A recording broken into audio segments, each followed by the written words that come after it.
ఇంకొక ఆయన నల్గొండ జిల్లా కాంగ్రెస్ ఎమ్మెల్యే మాట్లాడుతున్నాడు తలా తోక లేకుండా. ఓ సిపిఐ ఎమ్మెల్యే మాట్లాడుతున్నాడు. ఎవని దయా దాక్షిణ్యం మీదనో ఒక్క సీటు గెలిచిన ఆయన. ఖమ్మంలో నల్గొండలో భారతీయ జనతా పార్టీ ఒక్క సీటు గెలవది, గెలిస్తేనే రాజకీయ సన్యాసం తీసుకుంటా. నువ్వు పొత్తు పెట్టుకోకుండా తెలంగాణలో ఎర్ర జెండా ఎవరితో పొత్తు పెట్టుకోకుండా ఒక్క సీటు గెలువమనుండ్రి. అయ్యా ఇప్పుడు నువ్వు రాజీనామా చేయి, కూనం నేనో కానం నేనో రాజీనామా చేసి ఖమ్మం జిల్లాలో ఇండిపెండెంట్గా ఒకటే పార్టీగా సిపిఐ పార్టీగా పోటీ చేసి నువ్వు హుస్నాబాద్లో గెలుస్తావా, మందమరిలో గెలుస్తావా, లేకపోతే ఇంకేడ గెలుస్తావా, ఒక్క సీటుని కమ్యూనిస్టులను గెలువమనుండ్రి ఎవరితోటి పొత్తు లేకుండా. అప్పుడు మాట్లాడుకుందాం. త్రిపురలో గెలిచినాం, వెస్ట్ బెంగాల్లో గెలిచినాం, మీరు కాదు అన్న ప్రతి చోట గెలుచుకుంటూ వస్తున్నాం.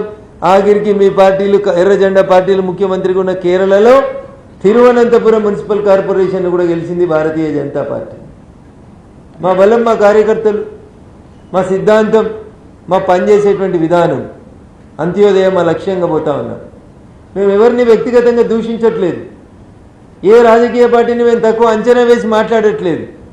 కానీ మీరు మీ స్థాయి మరిచి దేశంలో పూర్తిగా కనుమరుగైపోయి దేశ ప్రజలు లెఫ్ట్ని లెఫ్ట్ చేసిన తర్వాత, లెఫ్ట్ ఈజ్ ఆల్రెడీ లెఫ్ట్, ప్రజలు వదిలేసిరు లెఫ్ట్ని దేశంలో.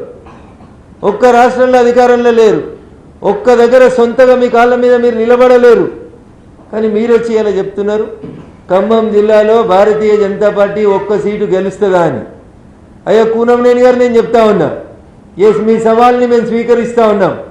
వచ్చే ఎన్నికల్లో ఖమ్మం జిల్లాలో భారతీయ జనతా పార్టీ జెండా మీద ఎమ్మెల్యేలు ఎంపీలని గెలిపించి సిపిఐ పార్టీ నాయకుడిగా మీరు ఇచ్చిన సవాల్ని మేము స్వీకరిస్తాం. బీ రెడీ అని చెప్తా ఉన్నాం. ఆఖరికి అవసరమైతే మీరు పోటీ చేసే సీటు కూడా మేమే గెలిచి చూపిస్తాం. ఇది మేము భారతీయ జనతా పార్టీగా మీ ముందుంచుతున్నటువంటి సవాల్. కాంగ్రెస్ తోటి బతిలాడుకొని తలపెట్టుకొని కాళ్ళు మొక్కొని ఒక్క సీటు తెచ్చుకొని ఒక్క సీటు గెలిచిన ఒక్క సీటుకే ఇంత మిడిసిపడితే ఇంకెట్లా?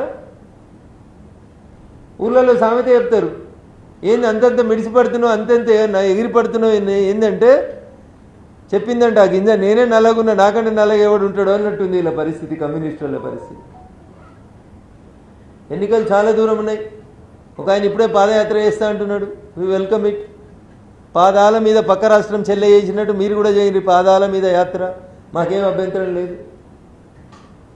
ప్రజలు మీ కోట్లేస్తే మీరు అధికారంలోకి వస్తారు. పొద్దున్నేస్తే ఈవెంట్ మేనేజ్మెంట్లు, మీడియా మేనేజ్మెంట్లు, షో ఆఫ్లు, ఇంతకు మించి ఏమున్నాయి చెప్పుర్రి.